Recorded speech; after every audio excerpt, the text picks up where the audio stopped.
being out here again this afternoon. Start off by talking about the game last Saturday. Thought we played well enough to win in 2 out of 3 phases. But when you talk about that and you talk about having 4 turnovers on offense, we are not a good enough football team to turn the ball over 4 times and win. And there aren't many teams in America, quite frankly, that can turn it over 4 times and win a game. But that's not where we are as a program. Offensively, it was definitely the worst performance we've had. And there were a lot of things that I tried to do to jumpstart the team and jumpstart that unit, I should say. Everything I tried failed. I tried to change the tempo, something I've had success with doing before. Tried to commit to the run game and just say we're going to run it until we get a first down. We weren't able to do that. And then ultimately I pulled the quarterback and made a quarterbacking change. And that went from bad to worse. Jackson went in the game, and obviously he wanted to go that way, but he had 2 turnovers and 4 snaps, and then we reverted back to Sean. The bright spots in the game were the defense and special teams, and the defensive performance was dominant. It was very good. They essentially gave up 3 points that weren't created off of turnovers deep in their own territory, and they limited a Conference USA team to 48 yards passing, which is the least production a Conference USA team has had since Rice joined Conference USA. And as a total offense, or total defense, I guess I should say, it was our best performance by a Rice University football team since Tulane in 2013. So again, some real positive steps in that area. Special teams wise, consistently good play. Consistently game-changing plays with the fake punt that really should have had a chance to turn the tide, and converting that should have been a bigger deal. We should have got 7 points out of that drive.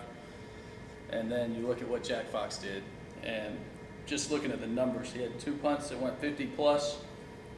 4 of his 6 punts were down inside the 20, 3 of them inside the 10. He now has 10 punts down inside the 10. And on top of that, he's 1 of 1 passing. So again, the guy's doing everything. All the national accolades and all the lists he's up for are earned. And Jack has been stellar for us, play in and game out. So he's been really good. So those are the positives coming out of that game. I thought our defense really did take a big step forward for us, and it starts for us at the corner spots. When they're able to lock those people down, the corners and the safeties like they did, everything kind of works in this defense, and it frees Coach Smith up to call a lot of things. So you saw us run some different patterns, load the box to stop the run, and do all the things you want to do when you can make somebody one-dimensional. And again, that started on the edges for us the other night. Looking ahead to UAB, they've got a great football team. I think what Bill Clark has done in resurrecting that program 3 years ago is phenomenal. Nothing short of phenomenal. I've known Bill for years. When Bill was the defensive coordinator at Dothan High School in 1997, I was at Florida State, and we used to sit there at coaching clinics and talk ball all night long. And then when I was at the University of Alabama, he became the head coach in Montgomery at Prattville and Prattville High School, and he even offered me a job coming out as a GA in 2001. So we've got a long relationship. I think he's an unbelievable football coach, and what he's done, I look at how his team is playing right now. They're really doing a good job imposing their will up front offensively, running the ball really, really well. And then defensively, they're playing like their hair's on fire.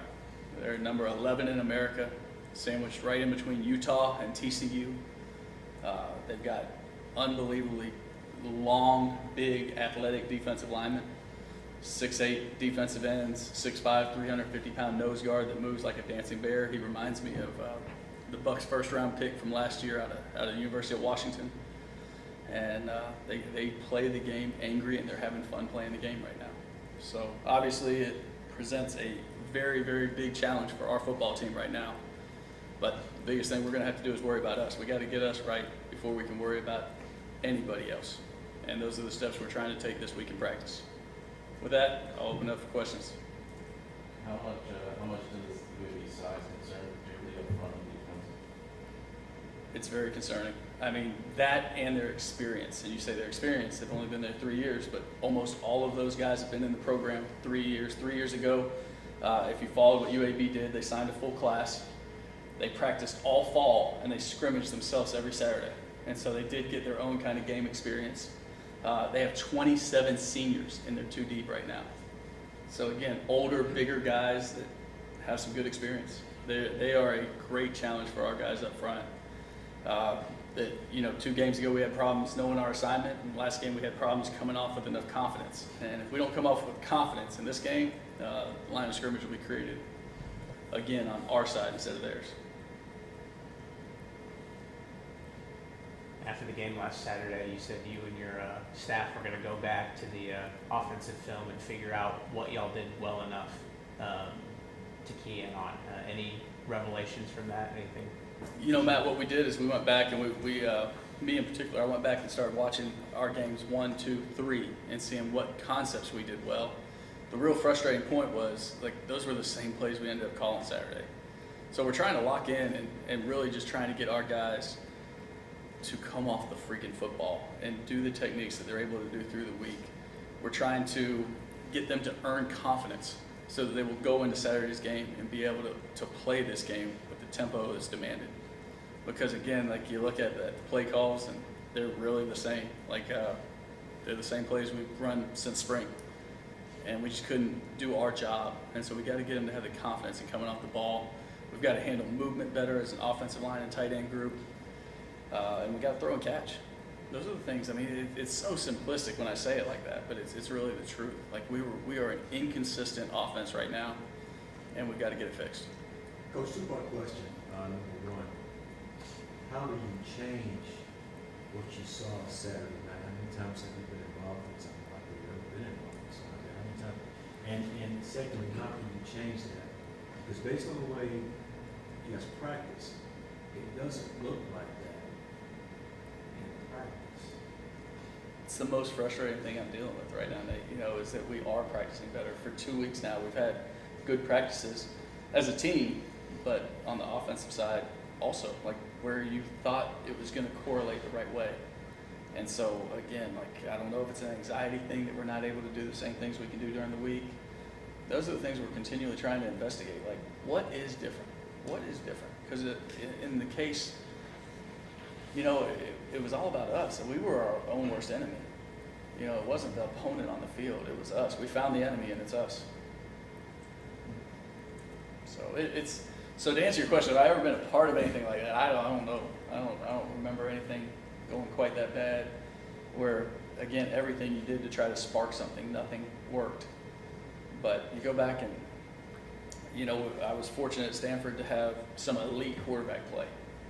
Guys like Andrew Luck and Kevin Hogan in his last year. And when you have awesome quarterback play, everything's easy. It's kind of like you could just spin a wheel and call something. You draw things up and they work.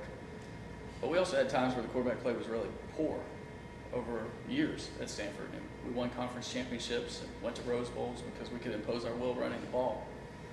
And right now we obviously had poor quarterback play on Saturday, and we couldn't create a new line of scrimmage either. And so when nothing is working, it's really tough. It's tough as a play caller. It's tough for myself and Coach Mack. It's tough for the guys to be a part of when they're doing their 111th. We have some guys on offense that are doing their job on a consistent basis. One of them sitting right over there, in Austin Walters. But we don't have enough guys doing their job, and it really is that simple. Do your job, and we'll be able to turn this thing around and make it go. The other thing that's incredibly frustrating is you look at how we played offensively in game 1, for 2 quarters, in game 2 for 3 quarters, in game 3 in the 3rd and 4th quarter, even Wake in the second half.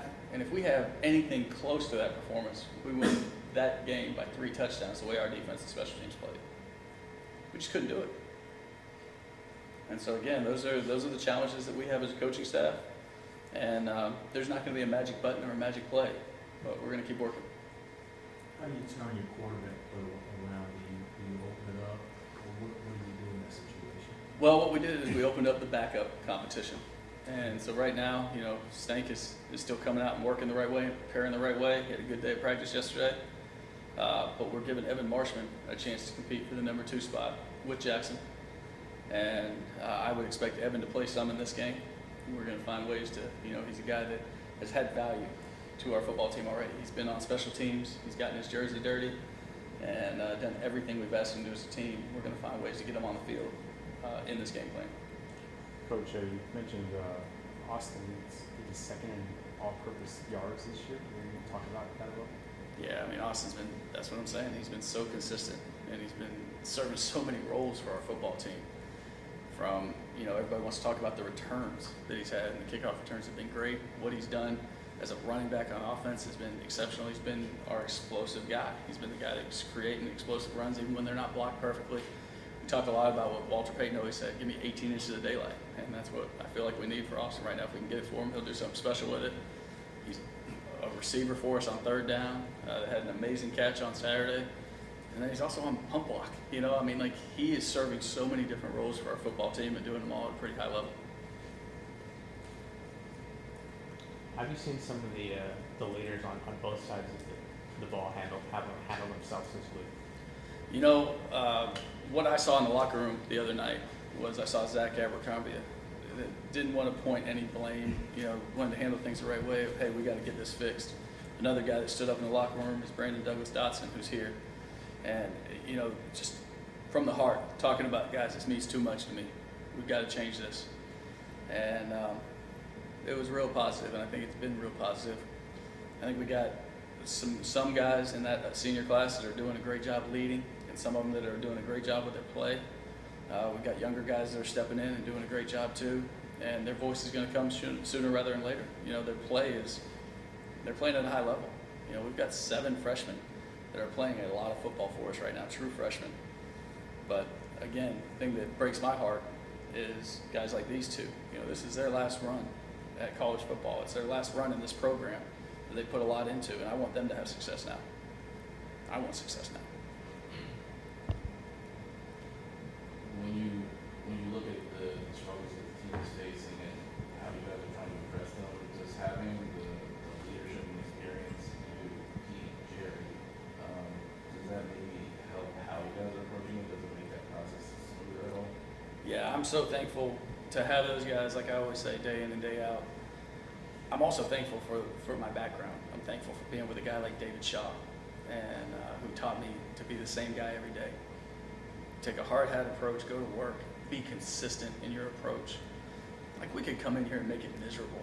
We could just say, hey, we're going to do Oklahoma for 3 periods, and we're just going to beat on people to beat on people, and we're going to yell to yell. That's just not what I want. That's not how I want this thing. I want to teach, and I want to show them what it needs to look like. And then I want to demand that it's done that way, or we got to replace individuals. But again, I think that Brandon can talk more about the guys that filled in on defense, the younger guys that jumped into roles, but they performed pretty freaking well these last 2 games. And it's made a difference in our defense. Those guys have helped a lot. And I just don't know if me changing our approach, or if we said, oh, these seniors, we're done with them. I just couldn't live that way. I don't want to live that way. I want to be consistent, I want to teach, and I want to keep making progress, which I felt like we made real progress on the defensive side of the ball. I felt like we played a 4-quarter game on defense. We need to find a way to do it on offense.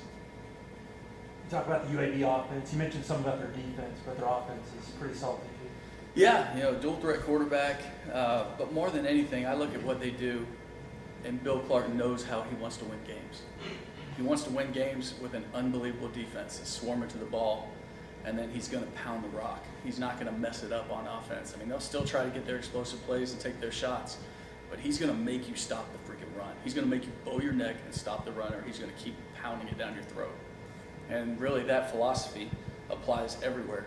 It's like good old Bear Bryant Alabama football in a lot of ways, because even on special teams, 26 of their 30 kickoffs went in the back of the end zone. So they're not going to give you a chance to make a big play there many times.